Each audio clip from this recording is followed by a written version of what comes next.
Hey, you're on the road with Chris and Norm, and we're on a journey here to see 6 Blackbirds. If you know what a Blackbird is, Lockheed Blackbirds.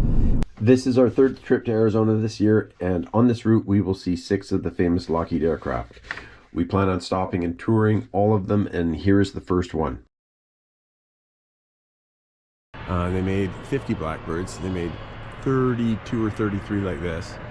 And that is so cool. You look down there and the engine is out and the wing is folded straight up to remove the engine. And I'll show you how the wing is supposed to be. You can see it. That one also has the engine out, but the wing's in its bottom position. And next to it is a D-21 drone. Kind of unusual to see one of these with the cockpit open. I've not seen that before.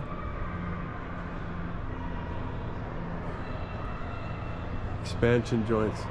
The nose is held on by 4 bolts, and it was changed out per mission. It could have different intelligent packages on it. This little deal right here, I believe, this little thing is a forward-looking radar of some kind. There's an instrument right behind that. It's not on all of them. This little thing is unique to, I don't know how many of them have that. I'll look at the other ones. But this is a big aircraft. This is as long as a Boeing 737. I mean, it's big. Here's the Astro Inertial Navigation System. This was really quite revolutionary at the time. And the whole thing worked out of this little window, and it actually looked at, it was a computer that looked at stars and told them where they were.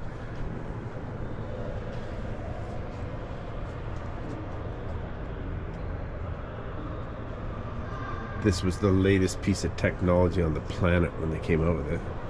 And some of that stuff over there. And up in the air is one of these things. Blackbirds hold all speed records for human jet-powered aircraft.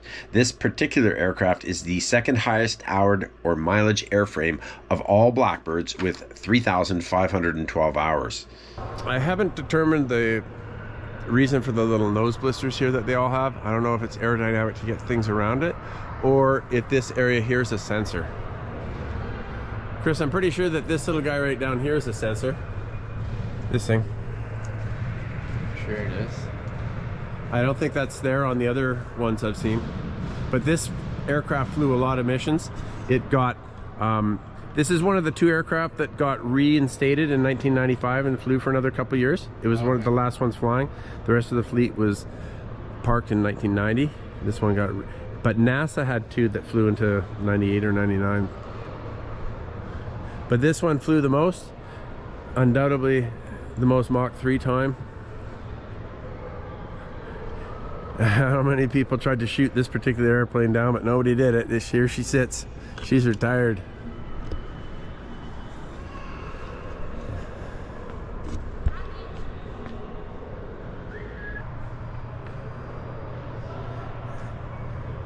Here's some of the corrugated panels that are part of the heat expansion of this aircraft. I'm underneath the right wing of the SR-71 right now. Kind of walked at it. Ooh, the engine is removed in this one, but you can see how big the inlet is. Oh, this is fantastic. And the engine's sitting right here. Here she is. This is a J58 engine. These big tubes are bypass, pressure bypass. Goes right past the compressor stages, takes the first few blades, and then they bypass. Ooh, this blade, that blade took a hit. Oh, here we go.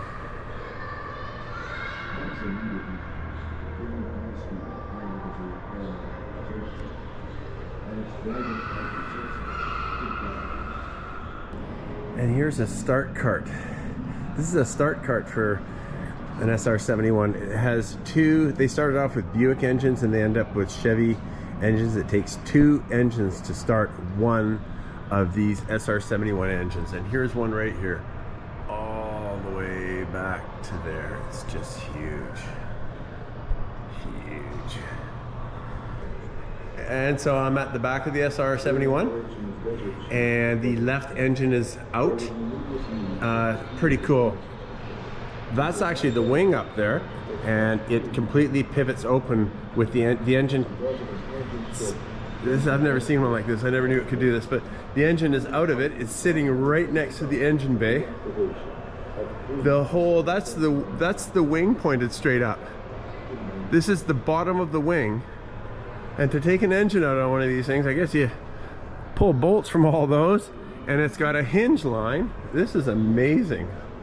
Wow. And you can really see inside the structure of this. I've never seen one like this. Completely amazing. Let's see if I can get my camera up to that hinge line. Oh yeah.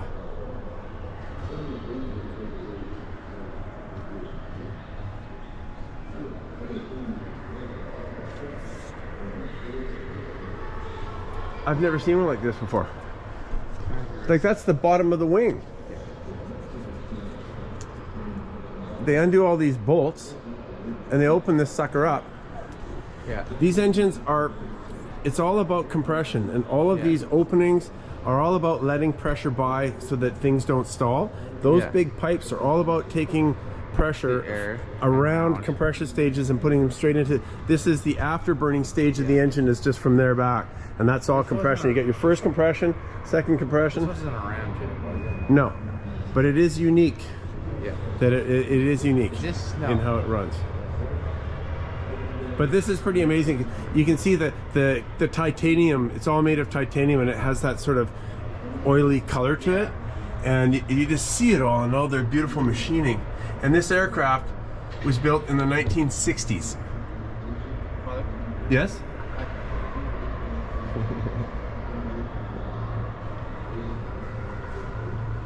This is pretty amazing. Oh, it looks like she's got a flat tire. The tires are quite unique too, because they had to take heat that was just, they take a lot of heat. They have aluminum in them. This aircraft, you can see right in front of the wheels, has the tire cool down fan that got placed in front of the aircraft every time it landed. These things were very hot. Here's a section of the tires. Oh, look at this. An awesome section of the tires and brakes. The tires of an SR-71 Blackbird.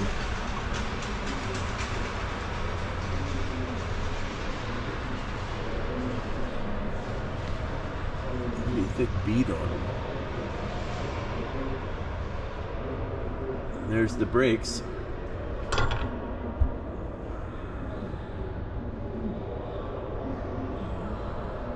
And here's the main landing gear with a brake fan in front of it.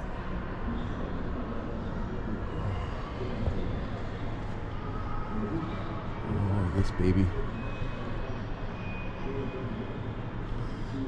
So this inlet cone, it went back and forth 26 inches. This material of this cone was completely new design stuff for its day. Material that could take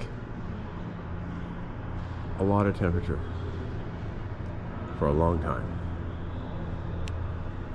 Completely amazing aircraft. Wow. Well, this is a camera. This thing right here is a camera, and there's your lens. They shoot into a mirror to point it where they want, and there's their rolls of film. That is a piece of film hanging over the edge here. That's a piece of film. And there's the rolls. And it has a fair amount of electronics.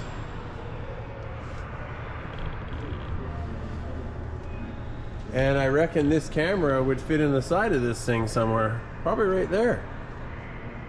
Or this bay. Oh, this is so cool. I should start at the front. A little reflection in here, but here's some cool stuff. This is pretty neat. They've got this guy opened up.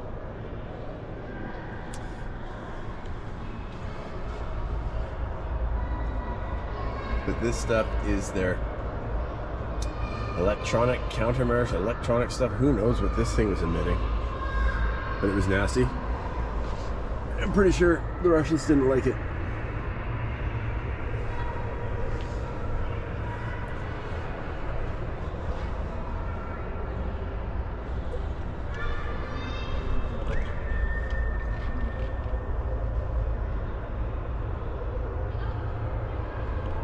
I can sort of stick my camera right in this plane, I would. I think I am in love with this plane.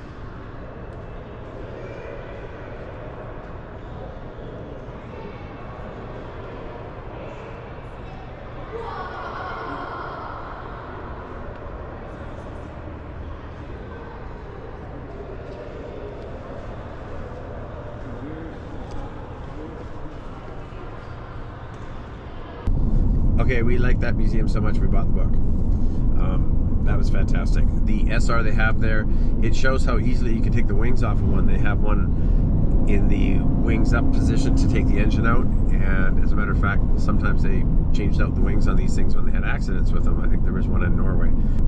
Very cool how they presented it. This museum is unbelievable. It's a collection of museums and an IMAX theater, and I gotta go back.